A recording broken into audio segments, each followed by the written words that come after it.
Hi everyone, welcome to a Psalm for today, your reassuring voice that Jesus is Lord. We are investigating Psalm 92:1 that encourages us on Sabbath day, it is good to give thanks unto the Lord. And we are assuming that in the New Testament, as Jesus is risen from the dead, that every day carries a Sabbath day component, and there is still a Sabbath day each week. However, some of the practices that we are speaking of aren't reserved for that one day a week.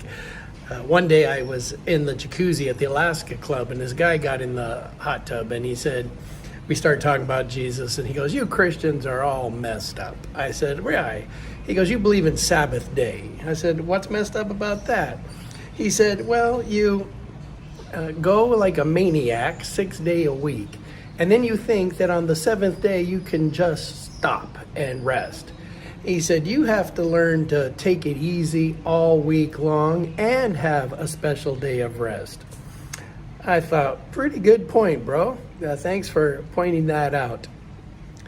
On Sabbath day and every day of the week, we know it is good to give thanks unto the Lord. We're speaking about the neurology of gratitude, that bounce back ability that happens when we practice thankfulness, when we practice appreciation, when we value the kind acts that others do for us and the kind acts we do for others, and the life that God has given us and the life that God hasn't given us. We practice thankfulness. For those of you that like science, I have a few technical terms that might bless you. When you practice gratitude, the neural networks in your brain connect at a higher rate or connect more with greater robustness. We might call this positive connectivity. We might call it positive plasticity, because the brain can bend and shift and make new networks. And for those of you that say, okay, what's the data? You have the medial prefrontal cortex, the MPFC, and the anterior cingulate cortex, the ACC. These regions are crucial for moral cognition, empathy, and decision making. Studies have shown that they are activated when individuals experience gratitude, particularly in response to altruistic acts. Wow. So these are two neural networks, parts of the brain, the medial prefrontal cortex and the anterior cingulate cortex, that are activated when we experience gratitude.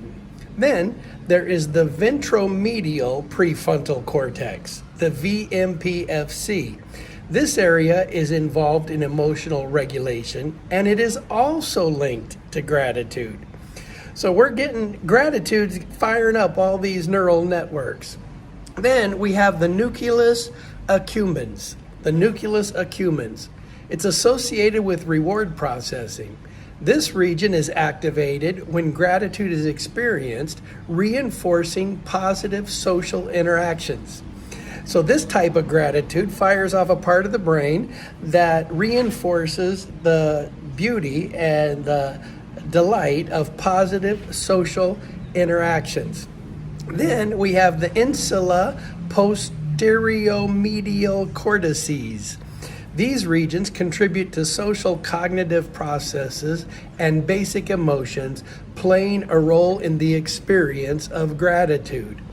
I hope you can see that every time you practice gratitude, it is brain healthy. Gratitude is brain healthy. I therefore think it's also spiritually healthy, but it's hard to do science on spiritual matters. So we will take it from the science on the brain itself. Then, when you're practicing gratitude, your neurotransmitters are benefited. For example, dopamine, known as the motivation molecule, is released during gratitude practices. This contributes to feelings of happiness and motivation.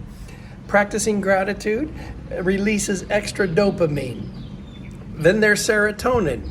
Often referred to as the happiness chemical, serotonin is involved in well-being and happiness, and its release is associated with gratitude practices. Serotonin is released when we're filled with gratitude, dopamine is released, and many brain networks start activating at a greater degree when we practice gratitude. Now, the gratitude can alter the connectivity between brain networks, such as the default mode network, the DMN, the default mode network, the salience network, the frontoparietal network. It enhances emotional regulation and motivation. So different parts of the brain connect at a higher robustness, at a greater significance than when someone does not practice gratitude. Then, gratitude practices have been shown to decrease anxiety. And especially it modulates neural activity in the amygdala and the prefrontal cortex. Brain science comes along 2,000 years later, or no more than that, 4,000 years later, after the psalmist in Psalm 92 says, on Sabbath day, it is good to give thanks unto the Lord. I hope that you are a grateful person. I hope that you are able to express positive experiences with your friends, positive experiences with God, positive experiences for which you are thankful in relationship to your life. It's very important, I believe, for us to maybe even discipline ourselves to keep gratitude at the forefront of our mind. I'm in Thailand, as most of you know, and I do not watch the news. There's no TV in the condo where I stay. There is zero input unless I choose to have that input. Every once in a while, I'll flip through Facebook and look at Facebook posts. And I can say, as I watch or read Facebook, often the posts people make are detrimental to my mental health. I understand that President Trump is controversial, but I don't want to read about it every day. I understand that people die, and many death notifications are wisely made on Facebook. At the same time, I don't have the neural capacity to read about all the Facebook people's lists of passings. And so I'm not meaning to speak about what they post. I'm speaking about what I read. For example, I don't think God designed your brain to watch murder shows on TV or on your device. I don't think horror shows were designed by God. I don't think they're healthy for the brain.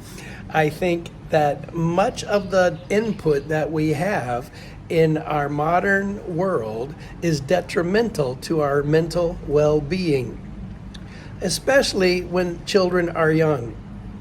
I think, for me, I would advise that children not even view unmonitored items, whether on your phone or on your television, your computer, your iPad, whatever. I would say most everything they can do on those devices is detrimental to their brain health. Technology is not a babysitter.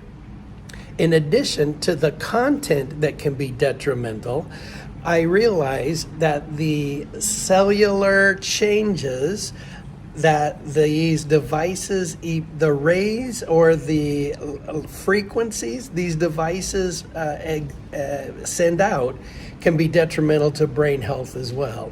So, brothers and sisters, it is good to give thanks unto the Lord. It is good to have bounce back ability fueled by gratitude. Let's be careful of the inputs that we give our brain, and let's be mindful of being gracious and kind and thankful for all the many, many things that happen in our lives. Today, I went the wrong direction on an exit, the train station. I wanted to go exit this way, but I took exit that way. No big deal. But I was frustrated with myself. I thought, you bozo, you know which exit to take. Well, about maybe 40, 50 steps in, the lady in front of me stumbled and fell. She fell right on the concrete in front of me. I was 3 steps behind her. She was kind of in shock of falling. I reached out, gave her a hand, helped her get back up. She said, thank you, kap kun kap, kap kun kap. She was very thankful. That's the entire exchange we had. I said, ouch. And she said, yes, ouch. That's the entire conversation we had. But I'm so grateful that I took the wrong exit so I could be there to help her up. Brothers and sisters, give thanks